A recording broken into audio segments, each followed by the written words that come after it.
Assalamualaikum warahmatullahi wabarakatuh. Nama saya Gina Mardia dari KKN KLB 46 Universitas Mula Warman di Desa Sumbersari, Kecamatan Sepulu, Kutai Kartanegara.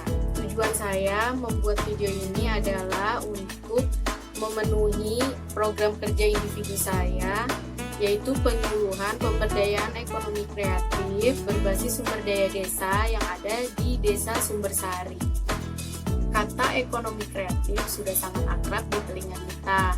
Namun, apakah ekonomi kreatif itu?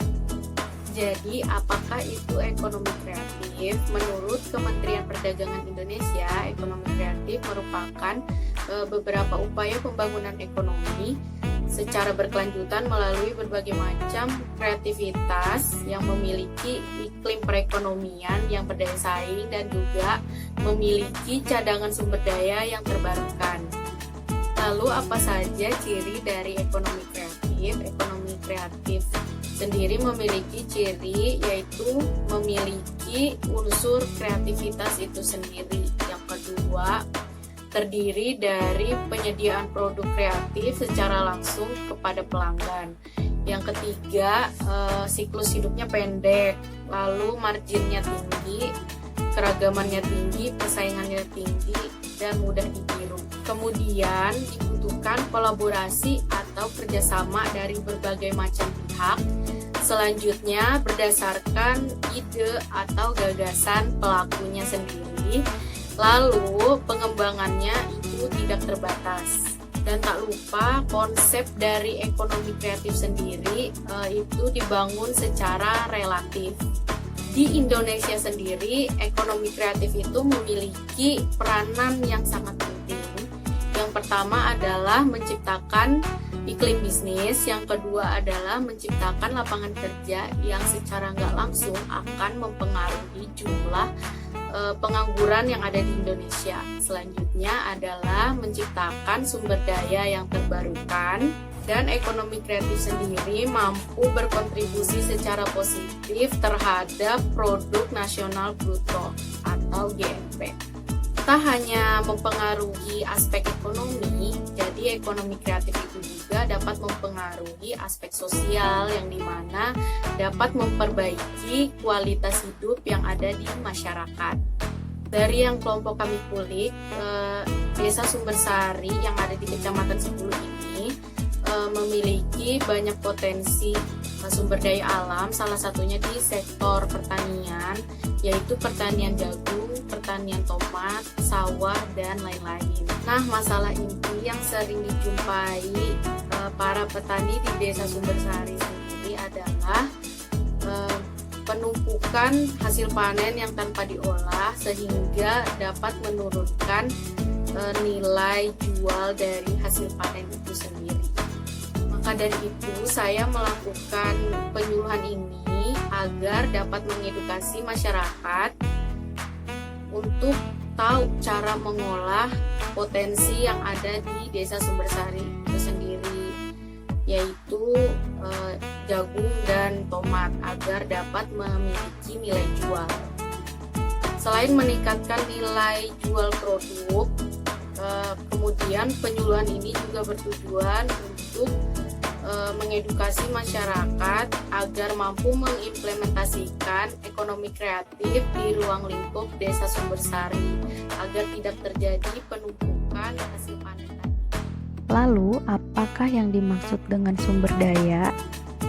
Sumber daya sendiri adalah suatu nilai potensi yang dimiliki oleh suatu materi atau unsur tertentu dalam kehidupan. Sumber daya tidak selalu bersifat fisik, tetapi juga non-fisik. Sumber daya yang ada dapat berubah, baik menjadi semakin besar maupun menghilang, dan ada pula sumber daya yang kekal. Berbicara mengenai ekonomi kreatif, maka sumber daya yang mengambil peranan aktif di dalamnya adalah sumber daya manusia atau SDM.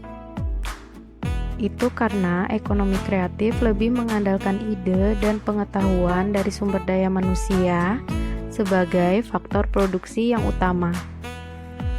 Lalu, bagaimana membangun bisnis dengan konsep ekonomi kreatif? Yang pertama adalah, selain membutuhkan modal, dalam membangun bisnis dengan konsep ekonomi kreatif, perlulah menentukan visi dan misi yang penting untuk menentukan arah tujuan bisnis ke depannya. Walaupun bisnis hanya sekelas rumahan, tetapi perlulah menentukan visi dan misi yang jelas sehingga saat bisnis berjalan akan ada tujuan yang jelas yang dicapai ke depannya dan dapat menyesuaikan target. Selanjutnya, perlulah melakukan survei. Ada beberapa indikator survei yang dapat kita lakukan. Di antaranya adalah survei lokasi, survei konsumen, survei harga, dan lain-lain.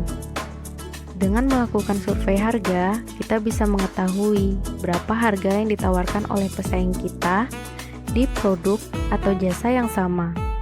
Kemudian adalah survei konsumen. Survei konsumen dilakukan agar kita lebih paham siapa konsumen kita dan apa keinginan mereka. Lalu ada survei lokasi. Survei lokasi kita lakukan untuk menentukan di mana kita akan menjalankan bisnis kita. Dan yang ketiga adalah poin penting yang telah kita bahas sebelumnya, yaitu kreativitas sumber daya manusianya. Salah satunya adalah menentukan keunikan dari produk. Ketika sudah memulai bisnis, agar produk yang kita miliki dapat diterima baik oleh konsumen, kita harus memiliki produk yang lebih unik dibanding dengan produk jenis lain. Apalagi sekarang ini persaingan semakin ketat, sehingga setiap produk yang dipasarkan harus bisa memikat dan menarik hati pelanggan. Lalu, karena masalah yang sebenarnya terdapat pada penumpukan hasil panen berupa jagung dan tomat, maka dalam pengolahan jagung bisa diolah menjadi bolu ataupun puding.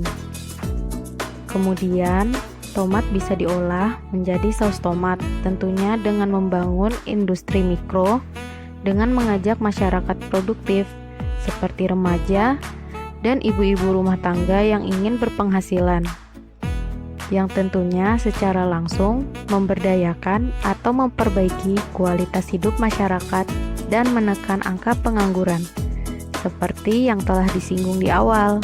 Berikut adalah ide resep bolu jagung, puding jagung, dan saus tomat yang mungkin dapat menginspirasi. Selamat menonton!